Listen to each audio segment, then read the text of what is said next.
आप सब, welcome back to my channel. मैं हूँ आरजे महक एंड आज मैं आपके साथ शेयर करने वाली हूँ कुछ ऐसे हेयर मिथ्स, यानी कि ऐसी कुछ गलतफहमियाँ हेयर लॉस, हेयर ग्रोथ से लेकर जो आपको उसमें विश्वास नहीं करना चाहिए। नंबर 1 ये है कि हमें लगता है कि हम नीचे से हेयर को ट्रिम कराएंगे, हेयर एंड्स को कट कराएंगे तो बालों की लेंथ बढ़ती है। जी नहीं, ऐसा नहीं है। हेयर ट्रिम कराने से आपके स्प्लिट एंड्स है वो कम हो जाते हैं, या फिर नीचे से जो भी एंड से बालों की जो क्वालिटी ख़राब है वो ठीक हो जाती है और आपकी लेंथ है वो मेंटेन रहती है। तो हेयर ट्रिम कराने से हेयर ग्रोथ का कोई लेना देना नहीं है। आप हेयर एंड से इसको ट्रिम करते हैं और ग्रोथ है वो हमारे स्कैल्प से होता है। दूसरा हेयर मिथ ये है कि हमें लगता है कि डैंड्रफ की वजह से हेयर लॉस होता है। तो जी नहीं, ऐसा बिल्कुल नहीं है। डैंड्रफ क्यों होता है? हमारे स्कैल्प में कुछ वायरस होते हैं जिसकी वजह से, या फिर आप बालों का अच्छे से स्कैल्प का क्लीन नहीं करते हैं, उसकी वजह से बालों में डैंड्रफ होता है। तो डैंड्रफ की वजह से आपकी स्कैल्प है वो ऑयली हो जाती है और जो स्कैल्प की स्किन है उसमें से छोटी छोटी परतें निकलती है। ओके, तो ये ड्राई एंड ऑयलीनेस का कॉम्बिनेशन बन जाता है, बट उससे हेयर लॉस होते हैं, ऐसा बिल्कुल गलत है।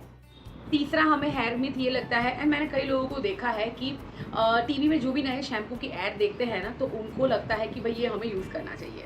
ओके, उनको मतलब अच्छा भी लगता है, उत्साह भी रहता है। कई लोगों को ये भी है कि चलो भाई बार बार शैम्पू बदलते रहने से बाल अच्छे ग्रोथ अच्छा होता है। तो ये बिल्कुल गलत फहमी है। शैम्पू है वो हमारे बालों को क्लीन करते हैं, हमारे स्कैल्प को क्लीन करते हैं, दैट्स इट। इसका और कुछ ग्रोथ के साथ कनेक्शन नहीं होता है। जैसे साबुन है वो हमारे शरीर को साफ करता है, स्किन को क्लीन करता है, खत्म। मतलब उसके ऊपर धूल है, धुआं है, मिट्टी है, पसीना है, चिकनाहट है, उसे दूर करता है, खत्म। उसके ऊपर फिर आपको इसको मॉइस्चर करना है तो मॉइस्चराइजर लगाना पड़ेगा, लोशन लगाना पड़ेगा, क्रीम लगाना पड़ेगा, एक्सफोलिएट करने के लिए स्क्रब लगाना पड़ेगा। ओके, उसी तरीके से है शैम्पू है, ये आपके स्कैल्प को एंड बालों को क्लीन करता है। धूल, धुआं, मिट्टी, चिकनाहट, पसीना बालों में भी होता है।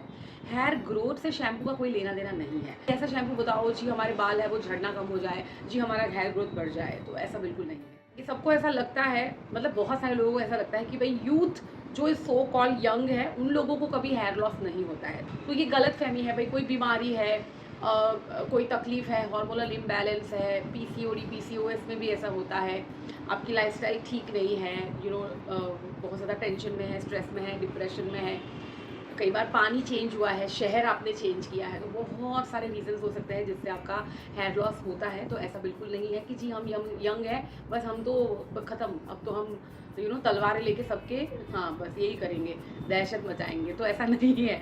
ओके, यंग होना अच्छी बात है, पर उसका मतलब ये नहीं है कि कभी हेयर लॉस ही नहीं होगा या कभी कुछ ये होगा ही नहीं। ऐसा एज के साथ हेयर लॉस का कोई कनेक्शन। स्ट्रेस से बाल कम होते हैं, जी हाँ, कई सारे किस्से में होता है। पर देखो, स्ट्रेस का फिर कैसा होता है कि टेम्पररी होता है। मानो कि आप स्टूडेंट है, आपकी फाइनल एग्जाम आ रही है, तब आप बहुत ज़्यादा स्ट्रेस में हो, तो ऑब्वियसली आपका हेयर लॉस कहीं ना कहीं होगा, बाल पतले भी होंगे। लेकिन जब एग्जाम खत्म हो जाएगी, जब आप आपकी नॉर्मल रूटीन में आ जाओगे, तो वो हेयर लॉस होना भी बंद हो जाएगा। तो ऐसा नहीं है कि भाई कुछ चीज़ है वो परमानेंट है और इसी की वजह से ही आपका ऐसा हो रहा है। पुअर हाइजीन मतलब साफ़ सफाई नहीं रखना, बहुत ज़्यादा तला हुआ खाना, या फिर बहुत ज़्यादा नमक खाना, नींद कम लेना, पानी कम पीना, अगेन फ्रूट्स वेजिटेबल्स ना खा के, मैदा है, चीज़, मेयोनीज़, बटर, तेल, बहुत ज़्यादा शक्कर, बहुत ज़्यादा नमक, तो ये सारी चीज़ों को भी बहुत ज़्यादा खाते हो तो भी कहीं ना कहीं इवन नींद कम लेते हैं। कई लोगों को ऐसा लगता है कि भाई ठंडे पानी से बाल धोने से हेयर लॉस नहीं होता है या बालों को कोई प्रॉब्लम नहीं होता है, तो ऐसा बिल्कुल नहीं है। बहुत ज़्यादा पानी ना ठंडा होना चाहिए ना बहुत ज़्यादा गर्म होना चाहिए। ल्यूकॉर्म वाटर या फिर आप नॉर्मल टेम्परेचर पे, जो रूम टेम्परेचर पे जो पानी होता है, उससे आपको बालों की सफाई करनी है। दूसरा ये भी है कि नए नए एक्सपेरिमेंट करते रहना। जी हम तो अभी यंग है, जैसे मैंने अभी आपको बताया है, तो भाई हम तो कुछ भी बार बार यूज़ करते रहेंगे, हमें कोई फ़र्क नहीं पड़ेगा, या नए नए प्रोडक्ट्स यूज़ करते ही जाओगे। जैसे कि नई नई ट्रीटमेंट्स है। मैंने अभी थोड़े दिन पहले पढ़ा था कि 8 से 10 लड़कियों की किडनी फेल हो गई बिकॉज उन्होंने कराया था केराटिन ट्रीटमेंट। ओके, तो ये सारी जो ट्रीटमेंट्स है, हमें भी बाल लगते तो बहुत सुंदर है, जो कलर्स जो होते हैं, हेयर कलर्स है, हेयर ट्रीटमेंट है, हेयर स्पा है, वो सब देखो जितना केमिकल्स आपकी बॉडी में, देखो स्कैल्प भी तो एक स्किन है, उसके अंदर भी तो जाता है ना प्रोडक्ट। हेयर कलर है, चाहे केमिकल्स है, जेल्स है, या फिर जो स्प्रेज वगैरह है। तो ये केराटिन ट्रीटमेंट में उन लोगों ने कैसे प्रोडक्ट्स यूज़ किए होंगे कि 8 से 10 लड़कियों की किडनी फेल हो गई।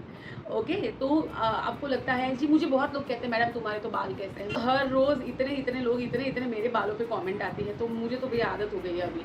तो उनका सुन के मैं, देखो ग्रे हेयर तो होंगे भाई, पॉल्यूशन बहुत है, हम आगे एजिंग करेंगे तो होंगे, सबके ग्रे होंगे, ठीक है। जो अभी कमेंट करते हैं उनको कोई ऐसा लिखा के नहीं, अमृत पी के नहीं आया है कि उनके साथ ऐसा नहीं होने वाला है, ओके। आगे 10-15 सालों में आपके साथ भी ऐसा होने वाला है। किसी के बोलने में आके और ये सब में आके केमिकल वाला मैं भी प्रोसेस में शुरू कर दूँ अपने बालों पे, ठीक है, केराटिन कराऊंगी तो इससे भी स्मूथ लगेंगे, मुझे पता है, बट मुझे नहीं करने हैं। It is my wish. अगर आपको मुझे नहीं देखना है तो मैं आपको ज़बरदस्ती नहीं कर रही हूँ, ठीक है। पर आपको अच्छा लगाने के लिए मैं कोई भी ऐसी हानिकारक चीज़ें अपने बालों पे नहीं करूँगी जो मेरी बॉडी के ऑर्गन्स को या मेरी हेल्थ को नुकसान करे।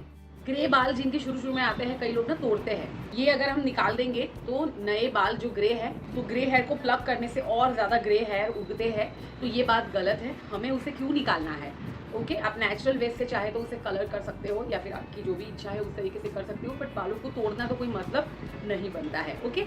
तो ये बिल्कुल गलत फहमी है, ये बिल्कुल आपका हेयर मिथ रहेगा। हैट या कैप पहनने से बहुत ज़्यादा हेयर लॉस होता है या टकलापन या गंजापन आ जाता है, तो ये भी बिल्कुल गलत बात है। बालों के अंदर, स्कैल्प के अंदर जो फॉलिकल्स होता है उससे हमारे बाल उगते हैं, तो उसके ऊपर कुछ भी ढका जाए तो उससे गंजापन नहीं आता है। हाँ, आप हमेशा पहने रखते हो, पसीना उसके अंदर ही रहेगा, तो कहीं ना कहीं आपकी जो स्कैल्प है उसकी हेल्थ ख़राब होगी, चिकनाहट आ जाएगी, डैंड्रफ होगा, पसीना आएगा, स्मेल आएगी वगैरह होगा। पर उससे ऐसा नहीं है कि बाल आपके चले जाएंगे।